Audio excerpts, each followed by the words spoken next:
You really don't have to be qualified for what you're starting a business for at all. Sean said, you can't just start a diesel shop without knowing what you're doing. I'm not going to read the rest of the comment because the first part of the comment is actually bullshit. 99% of business owners don't really know what they're doing with the business that they have. And what I mean by that is they're not the one doing the service. There's a difference between a great business owner and someone who's great at doing the job. And that's actually the downfall of a lot of shops is the business owner doesn't know what he's doing with the business, but he can build an engine. And so he's basically just a guy who builds engines. What about the guys who own fucking Jiffy Lube? They probably don't change oil, dude. They're just good at building a business and getting multiple locations going, right? Restaurant owners, they don't need to know how to flip a burger to run the business. You hire somebody else who knows how to do those things. That's their job. Your job is to grow a business. You have nothing to do with what's going on over there, right?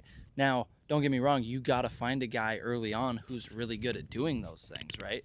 You need to know a guy who's a really good mechanic and figure out how to hire him so that things aren't getting destroyed. You don't technically need to know anything to start the business. I don't think that the shop is a good example of that for my brother and I because we actually were pretty good mechanics. Him more so than me. I wasn't as good of a mechanic as him, but the marketing agency that I started. I moved 3 hours away from my hometown to another city that I'd never been to go start a marketing agency, and I knew zero about marketing. I just thought that it sounded like a cool idea.